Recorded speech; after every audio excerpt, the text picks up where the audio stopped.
Hello students, क्या हाल चाल। स्वागत है आप सभी का हमारे यूट्यूब चैनल स्टार सुजन क्लासेस पर, जिस पर आप सभी पढ़ते हैं बीएससी के लिए जूलॉजी, बॉटनी और केमिस्ट्री, जिसमें कि आज हम आप सभी के लिए बीएससी 5th सेमेस्टर की जूलॉजी क्लास लेकर आए हैं, जिसमें कि आज हम आपका पेपर सेकंड स्टार्ट करने वाले हैं। पेपर सेकंड आपका क्या है, diversity of coordinates and comparative anatomy, ये आज हम स्टार्ट करने वाले हैं। पेपर फर्स्ट की जो क्लासेस है वो मैंने लगभग कंप्लीट कर दी है, 1-2 यूनिट रह गए हैं, वो मैं कंप्लीट करा दूंगी।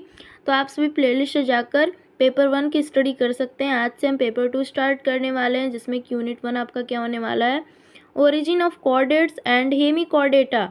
Origin of chordates and Hemichordata में सबसे पहले हम पढ़ेंगे ओरिजिन ऑफ कॉर्डेट्स और कॉर्डेट एंसेस्ट्री, यानी कि कॉर्डेट्स का ओरिजिन किस तरीके से हुआ और जो कॉर्डेट एंसेस्ट्री है वो क्या है, किस तरीके से है।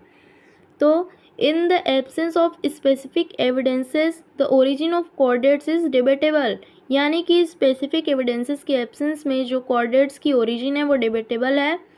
Over the years several hypothesis have been proposed to explain their origin but none could explain it fully. साल दर साल कुछ हाइपोथेसिस आए इनके ओरिजिन को एक्सप्लेन करने के लिए, बट किसी ने भी इसे पूरी तरीके से एक्सप्लेन नहीं किया, कोई भी इसे पूरी तरीके से एक्सप्लेन नहीं कर पाया। तो स्टूडेंट्स, मेरी आप सभी से रिक्वेस्ट ये है कि आप सभी वीडियो में एंड तक बने रहिएगा।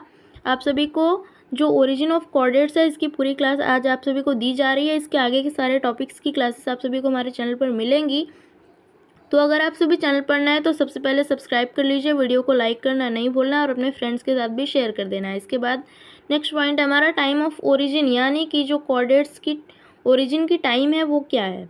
The earliest known truly vertebrate animals were fresh water forms abundant during the late Silurian and middle Devonian period, यानी कि जो अर्लीस्ट नोन ट्रूली वर्टिब्रेट है, यानी कि जो ट्रूली वर्टिब्रेट सबसे पहले जाने गए थे वो फ्रेश वाटर फॉर्म्स थे, यानी कि वो फ्रेश वाटर में होते थे। Abundant during the late Silurian and middle Devonian periods, जो कि सबसे ज़्यादा late Silurian and middle Devonian periods में पाए गए।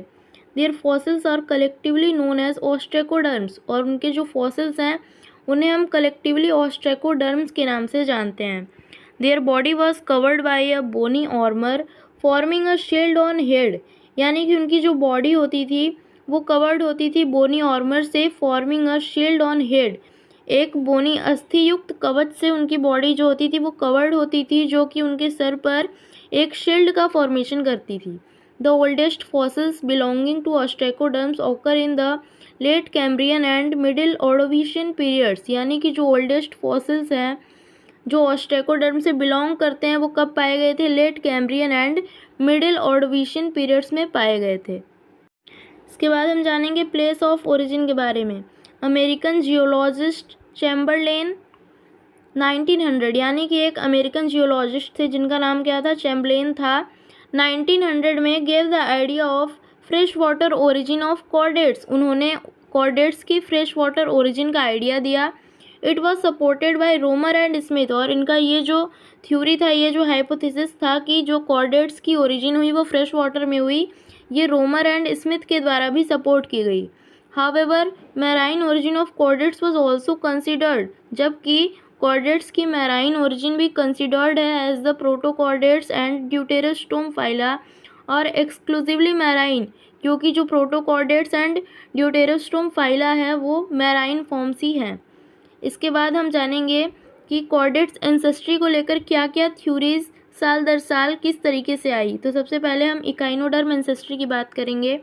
On the basis of anatomical, embryological, palaeontological, biochemical and serological evidences, यानी कि anatomical, embryological, palaeontological, biochemical and serological evidences के आधार पर various workers have tried to establish that chordates probably originated from some primitive echinoderm or echinoderm larva, यानी कि सभी कुछ workers, यानी कि जो इस थ्योरी पर काम कर रहे थे, उन्होंने कहा कि हैव ट्राइड टू एस्टैब्लिश, उन्होंने यह साबित करना चाहा कि जो कॉर्डेट्स हैं वो probably originated from some primitive echinoderm, वो कुछ प्रिमिटिव इकाइनोडर्म्स या फिर उनके लार्वा से ओरिजिनेट हुए हैं। The hemichordate larva tornaria is strikingly similar to the bipinnaria and dipleurula larva of echinoderms, यानी कि जो हेमिकॉर्डेट लार्वा टॉर्नेरिया है वो सिमिलर था किसके, बाइपेनेरिया और डाइपेल्यूरुला लार्वा ऑफ इकाइनोडर्म्स, इकाइनोडर्म्स के बाइपेनेरिया एंड डाइपेल्यूरुला लार्वा के सिमिलर था जो हेमिकॉर्डेट लार्वा टॉर्नेरिया था। But this view is not accepted these days, लेकिन ये जो व्यू है वो इस टाइम इन दिनों एक्सेप्टेड नहीं है। तो नेक्स्ट थ्योरी क्या आई, hemichordate theory. Hemichordates are sedentary and have pharyngeal gill slits and hollow dorsal nerve cord. जो हेमिकॉर्डेट्स होते हैं वो सेडेंटरी होते हैं and have pharyngeal gill slits, उनमें फेरेंजियल गिल स्लिट्स पाए जाते हैं and hollow dorsal nerve cord, and hollow dorsal nerve cord भी प्रेजेंट होती है। But the presence of a true notochord is doubtful and their adult body plan is different from vertebrates. But जो true notochord की presence है वो doubtful है और जो उनका अडल्ट बॉडी प्लान है इज़ डिफरेंट फ्रॉम वर्टिब्रेट्स, वो वर्टिब्रेट्स से डिफरेंट है। Hence they have been put under a separate phylum, इस तरीके से इन्हें एक सेपरेट फाइलम में रखा गया। और ये जो थ्योरी है ये भी रिजेक्ट कर दी गई कि जो कॉर्डेट्स की ओरिजिन है वो हेमिकॉर्डेट से हुई है। इसके बाद नेक्स्ट थ्योरी आई urochordate theory. The urochordate theory of vertebrate origin was proposed by W Garstang in 1982, यानी कि जो urochordate theory of vertebrate origin है वो किसके द्वारा प्रपोज किया गया, डब्ल्यू गैस्टैंग द्वारा 1982 में ये थ्योरी प्रपोज की गई। The adult tunicates reflect the primitive sessile marine and filter feeding condition of ancestral vertebrates. जो एडल्ट ट्यूनिकेट्स थे वो रिफ्लेक्ट करते थे the primitive sessile marine and filter feeding condition of ancestral vertebrates. Ancestral vertebrates के primitive sessile marine and filter feeding condition को ये reflect करते थे जो एडल्ट ट्यूनिकेट्स थे। But their body plans are divergent from that of chordates, लेकिन उनका जो बॉडी प्लान था वो कॉर्डेट्स से डाइवर्जेंट था। दस दिस थ्योरी वॉज रिजेक्टेड, इसलिए ये थ्योरी भी रिजेक्ट कर दी गई। इसके बाद नेक्स्ट थ्योरी आई cephalochordate theory. Amphioxus branchiostoma is an interesting animal possessing all the three chordate characters and hence can act as a model pre-vertebrate, but it cannot be taken as ancestral vertebrate। जो एम्फिओक्सिस था जिसे हम Branchiostoma के नाम से भी जानते हैं, is an interesting animal possessing all the three chordate characters and hence can act as model pre-vertebrate। उसमें जो कॉर्डेट्स के सभी 3 कैरेक्टर्स थे वो मौजूद थे और ये मॉडल प्री वर्टिब्रेट के रूप में एक्ट करता था। But it can not be taken as ancestral vertebrates, लेकिन इसे एंसेस्ट्रल वर्टिब्रेट नहीं माना गया। The excretory system of cephalochordates consisting of flame cells called solenocytes is all together different from the vertebrates kidney, क्योंकि जो इसका एक्सक्रीटरी सिस्टम था cephalochordates का वो फ्लेम सेल्स से कॉन्सिस्ट था जिसे कि सोलेनोसाइट्स के नाम से जानते हैं। Is all together different from that of vertebrates kidney, वो वर्टिब्रेट्स किडनी से पूरी तरीके से डिफरेंट था।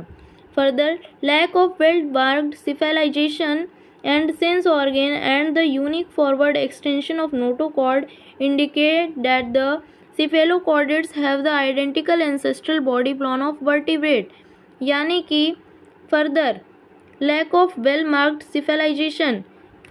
सिफेलाइजेशन की कमी and sense organ and the unique forward extension of notochord ये इंडिकेट करता था कि cephalochordates have the identical ancestral body plan of vertebrates. Cephalochordates के पास आइडेंटिकल एंसेस्ट्रल बॉडी प्लान है वर्टिब्रेट्स का, but are not themselves ancestral, लेकिन ये एंसेस्ट्रल नहीं थे, ये कॉर्डेट्स के पूर्वज नहीं थे।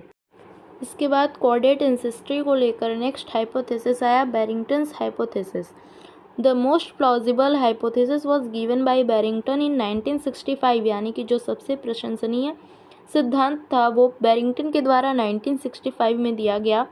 It is based on the deuterostome line of chordate evolution, जो कि कॉर्डेट इवोल्यूशन के ड्यूटेरोस्टोम लाइन पर बेस्ड था।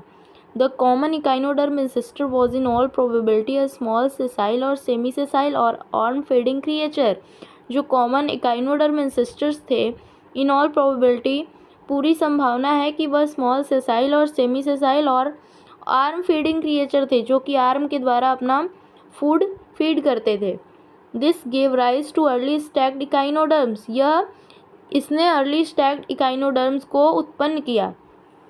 The next step was the derivation of sessile filter feeder और stem chordate. Some ancestral tunicates instead of producing ciliated larva formed tadpole larva with typical somatic features of the chordates. इसमें जो next step था वह sessile filter feeder और stem chordates की व्युत्पत्ति थी। Some ancestral tunicates, कुछ एंसेस्ट्रल ट्यूनिकेट्स यानी कि जो कुछ पूर्वज ट्यूनिकेट्स थे, उन्होंने सिलिएटेड लार्वा प्रोड्यूस करने के बजाय टेडपोल लार्वा को फॉर्म किया, यानी कि टेडपोल लार्वा बनाया with typical somatic features of the chordates, जिसमें कि कॉर्डेट्स के टिपिकल सोमैटिक फीचर्स थे। Later on this larva increased in size, बाद में यह लार्वा साइज में, आकार में बड़ा हो गया। बाई पीडोजेनेसिस, पीडोजेनेसिस के द्वारा। Suppressed the sessile adult stage, sessile adult stage में इसने डेवलप्ड गोनेड्स को सप्रेस किया and become the ancestor of cephalochordates and vertebrates, और सिफेलोकॉर्डेट्स एंड वर्टिब्रेट्स का एंसेस्टर बन गया, पूर्वज बन गया। तो ये जो बैरिंगटन हाइपोथेसिस है ये सबसे ज़्यादा एक्सेप्टेड एंड प्लॉजिबल है। सो स्टूडेंट्स, आई होप आप सभी को आज की वीडियो अच्छी लगी होगी। वीडियो लाइक करना नहीं भूलना है, अपने फ्रेंड्स के साथ भी शेयर कर देना है, और अगर चैनल पर नया है तो सब्सक्राइब कर लीजिए, वीडियो को लाइक ज़रूर करिए। और आप सभी को ये नोट्स अगर PDF चाहिए तो आप सभी हमारे टेलीग्राम चैनल को ज्वाइन कर लीजिए, और आप सभी कमेंट करके ज़रूर बताइए जिससे कि मैं आप सभी को PDF प्रोवाइड करा सकूँ। थैंक्स।